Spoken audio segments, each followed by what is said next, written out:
Abroad. Masarap pakinggan para sa iba. Sabi nila, kapag nasa abroad ka, masaya at maginhawa. Pero ang totoo niyan, kaakibat nito ang lungkot at pangungulila.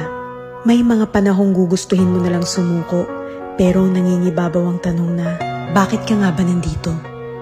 Oo, may mga maswerteng nakakaangat sa buhay, pero aminin nating hindi lahat pinapalad na magkaroon ng magandang buhay. Basta tandaan mo, lahat nagsisimula sa pinakababa bago ka makarating sa itaas. Kapalit ng bawat paghihirap ay ang buhay na pinapangarap. Walang imposible sa taong may tiyaga. Magugulat ka na lang na palitan na ang mga salitang pagod na ako ng buti na lang hindi ako sumuko.